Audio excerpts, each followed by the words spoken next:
Hello friends, आपका स्वागत है आपके अपने चैनल के ऊपर। और आज आप देख रहे होगे कि सर कोई स्लाइड नज़र नहीं आ रही। स्लाइड भी नज़र आएगी, चिंता ना कीजिए।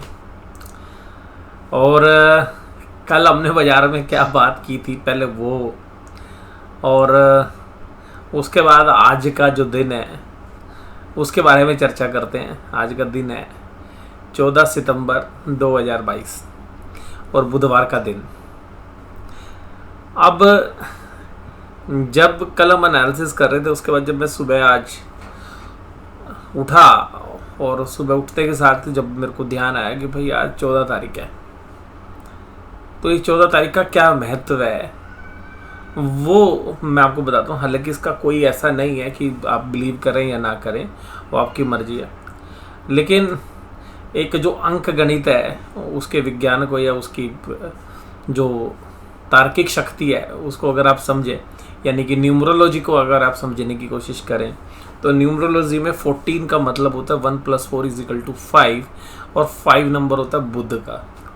और बुध का जो नंबर है वो बैंकिंग को भी गवर्न करता है, यानी कि बैंकिंग को गवर्न करता है बुध का नंबर। और इसलिए 2021 के अंदर भी आप देखेंगे कि जो लो था बैंकिंग स्टॉक्स का और जो हाई था, उसमें आप पाएंगे कि तकरीबन 90% का गैप था, यानी कि लो से हाई के बीच में। और बैंकिंग स्टॉक्स ने विदाउट फंडामेंटल्स जो है रैली की थी 2021 में। और मरकरी का जो ये नंबर है, जनरली वोलेटिलिटी रहती है इसके अंदर। और बुध का नंबर अक्सर जो है बैंकिंग के लिए अच्छा माना जाता है।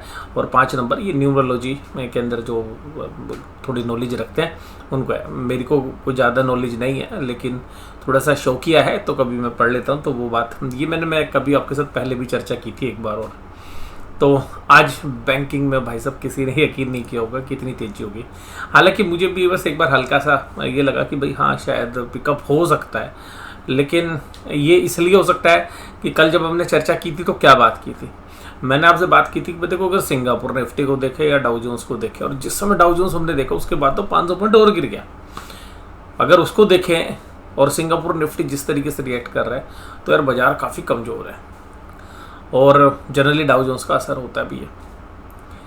लेकिन जब मैं डेटा की तरफ जा रहा था और डेटा जब मैं आपके साथ रीड कर रहा था, तो मैं ये कह रहा था कि देखो, अगर हम भूल जाएं तो डेटा बड़ा मजबूत है। चाहे आप ऑप्शन चेन में जाए या FIIs के डेटा अगर हम देखें तो बहुत मजबूत है। आज बाजार खुले बड़े नीचे और फिर ऊपर की जो तेजी की, उसका रहस्य क्या है, ये सब लोगों को समझ से परे है कि ये रहस्य क्या है। तो देखिएगा, मैं स्टॉक मार्केट में जो ट्रेडिंग में चीज़ें समझाऊँ उसमें एक चीज़ बड़ी मजबूत है, वो ये है कि आज की डेट में मजबूरी का बाज़ार है। मजबूरी का बाज़ार मैंने क्यों शब्द दिया है, अगर आप बैंकिंग स्टॉक्स के अंदर स्पेशली देखें और इवन निफ्टी में भी देखें, तो बाज़ार एक बार बियर्स को इतना परेशान करता है, एक बार बुल्स को इतना परेशान करता है। यानी कि अगर आप जून के महीने में जाके देखें तो बाजार को उन एक्सट्रीम लेवल तक तोड़ा गया कि जहां पर मैंने भी आपको कहा भाई ये लेवल सही नहीं है, ये बाजार का सही भाव नहीं है, और बैंकिंग स्टॉक्स यहां पर एक क्लियर बाय बनते हैं। और उस पर मैंने एक वीडियो भी आपके साथ शेयर की थी कि भाई super bullish and HDFC bank और फिर बाकी बैंकिंग स्टॉक्स में भी मैंने कहा था कि भाई इतने ख़राब रिजल्ट नहीं आएंगे, और जैसे ही 4 जुलाई आएगी डेटा आना शुरू होंगे कासा के या सेविंग के, तो ठीक हो जाएगी। और उसके बाद बाज़ारों में बैंकिंग स्टॉक्स ने अच्छी भी तेज़ी की। अब जब वो जून के अंदर गिरावट थी, तो वो गिरावट क्या थी कि बाज़ार के अंदर जो बड़े प्लेयर्स हैं या आप जिनको ऑपरेटर्स कह सकते हैं, वो बुल्स को बर्बाद करने के लिए आतुर थे, और उन्होंने उस लेवल तक बाज़ार को तोड़ा जहाँ तक कि शायद हमें फेयर वैल्यू नहीं नज़र आ रही थी, और किसी ने भी उम्मीद नहीं की होगी कि वहाँ पर इतना नीचे बाज़ार चला जाएगा। हालांकि उस समय पर हमने एक पॉजिटिव टेक्निकल पुल बैक की बात की थी और फिर तेज़ी की बात की थी, और बाजार बेइंतहा देखिए उसके बाद तेज़ी करता हुआ नजर आया। हालांकि मुझे भी उस समय पर उम्मीद थी कि 36,800 के आसपास तक बाजार जाएगा, और थोड़ा एक्सट्रीम लगाओगे तो 37,500 तक। और बाजार देखिएगा 37,500 छोड़िए आज 41,405 पे खड़ा हुआ है। और मैंने भी आपके साथ बीच बीच में बात की थी कि भाई बाजार ऊपरी लेवल पर कभी भी एक शार्प फॉल आ सकता है, बीच बीच में शार्प फॉल आए भी, आपने देखा भी। लेकिन बाजार जो है अभी बियर्स को बर्बाद करने के लिए बैठा हुआ है। और शायद हो सकता है कि आज क्योंकि आज भी काफ़ी अच्छे चांस लगते हैं हमें कि जिस तरीके से कभी किसी ने आज मतलब उम्मीद नहीं की होगी कि भाई निफ्टी बैंक आज 500 पॉइंट प्लस में बंद होगा। हालांकि मैंने कल भी आपके साथ यही बात की थी कि भाई मुझे नीचे के चांसेस लग रहे हैं, लेकिन डेटा पॉजिटिव है और फिर भी उन सब को देखते हुए भी भाई ये नहीं लग रहा था कि 41405 यानी कि 532 पॉइंट प्लस होकर निफ्टी बैंक बंद होगा। ये उम्मीद हमने भी नहीं की थी, कल भी नहीं की थी और आपने भी नहीं की होगी। और इसी को कहते हैं ऑपरेटर्स गेम कि बाजार सुबह खुला और जैसा यूएस की हर गिरावट में, पिछली 3 गिरावट में, जब 3 बड़े फॉल अभी आपने पिछले 1 महीने में देखे यूएस मार्केट के अंदर, उन तीनों फॉल के अंदर यही हुआ कि बाजार नीचे खुलते हैं और वहीं से सिंगापुर निफ्टी माइनस दिखाता है, वहीं से बड़ी तेज़ी बनती है। और आज भी ऐसा ही हुआ, आईटी शेयर्स में बिकवाली रही और बैंकिंग और फाइनेंशियल्स को उठा लिया गया। और रीज़न ये था कि सब लोग एंटिसिपेट कर रहे थे भाई अब हो गया, अब हो गया, अब और तेज़ी नहीं होगी। और 41,405 यहाँ पर आज बाजार बंद हुआ और आज 626 तक बाजार घूम के आए हैं।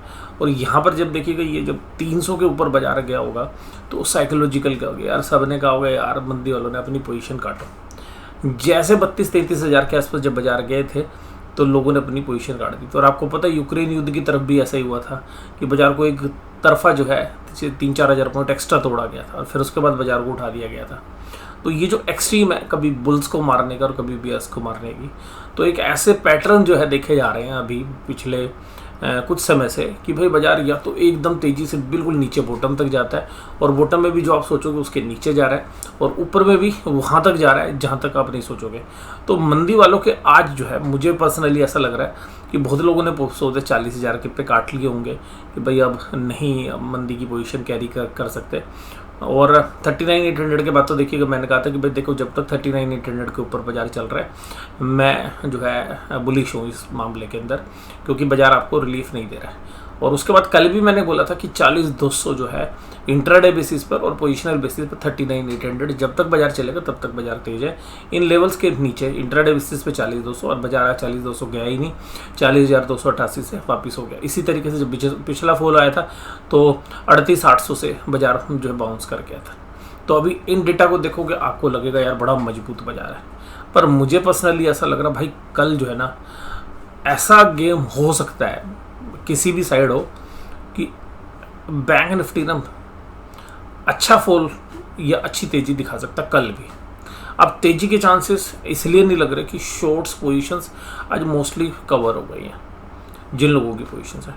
अब शॉर्ट्स पोजीशंस में FIIs बैठे हुए हैं तो FIIs ऊपर से माल ठोक सकते हैं अच्छे तरीके से।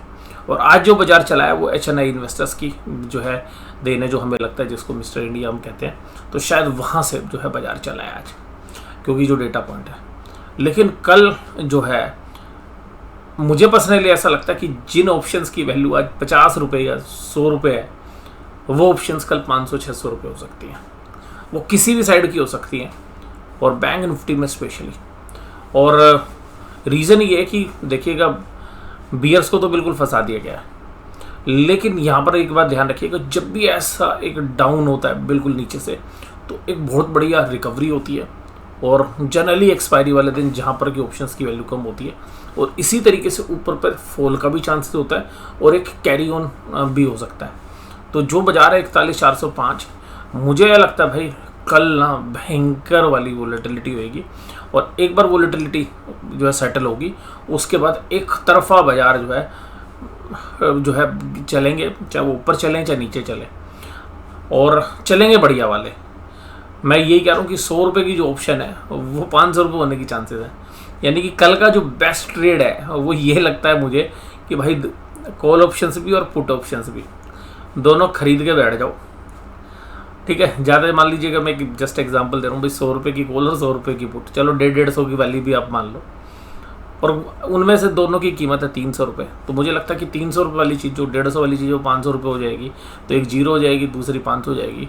तो मुझे लगता है कि जो ऑप्शन का बायर है वो कल भी जो है प्रॉफिट कमाएगा, जैसा अभी कॉल ऑप्शंस के बायर ने पैसा कमाया। आपको बड़ी ताजुब होगा कि जो कुछ ट्रेडिंग पोजीशंस होती है उसमें एक स्ट्रेटेजी होती है आयरन कॉन्डर। तो आयरन कॉन्डर के अंदर जनरली एक पर्टिकुलर स्ट्राइक प्राइस पे कॉल और पुट दोनों बेची जाती हैं और out of the money call और पुट दोनों जो है खरीदी जाती हैं। तो उस स्ट्रेटेजी के अंदर भी जिन लोगों ने वो स्ट्रेटेजी भी फॉलो की होगी, उस स्ट्रेटेजी के अंदर भी जो out of the money call या पुट खरीदी जाती है उसमें बड़ा सरप्राइज हुआ। जो out of the money call खरीदी गई होगी उसमें भी जो है डबल या ट्रिपल के प्रॉफिट हो गए, लेकिन अल्टीमेटली जो एट द मनी स्ट्राइक आपने कॉल बेची होगी उसमें लॉस हुआ होगा। हालांकि पुट के जो है एक जो एट द मनी पुट है उसके पैसे आ गए होंगे आपके पास, और जो out of the money put खरीदी होगी उसके पैसे चले गए होंगे। हालांकि कुल मिला के नेट एंड नेट ये जो स्ट्रेटेजी काफ़ी सेफ स्ट्रेटेजी है, लेकिन इस स्ट्रेटेजी में भी जो है ट्रेडर्स बचे नहीं, अब उसमें भी लॉस ही बुक हुआ होगा। बट बात ये कि जो आपने सेफ्टी के लिए जो सिक्योरिटी गार्ड खरीदे थे, यानी कि जो out of the money call खरीदी होगी, वो भी एक अच्छा प्रॉफिट देके गई होगी। तो बात ये है कि अब जब से हमारा जो इंडियन रिटेलर्स है, जब से भाई साहब इसने ऑप्शन बेचनी शुरू की है, तब से बाज़ारों में वॉलेटिलिटी बहुत ज़्यादा हो गई है। रीज़न ये है कि अब ऑप्शंस के बायर जो बड़े प्लेयर्स उनको पता होता है कि बाज़ार किधर खींचना है, ऑप्शंस के बायर बड़ा अच्छा पैसा जो है इस समय पर बना रहे हैं। हालांकि जो एक एज होता है वो ऑप्शन सेलर को होता है। तो ये आज की जो वार्तालाप है इसको एंजॉय करिए, और इसके बाद फिर आज मार्केट का एनालिसिस करते हैं दूसरी वीडियो के अंदर। वीडियो देखने के लिए धन्यवाद, थैंक यू वेरी मच।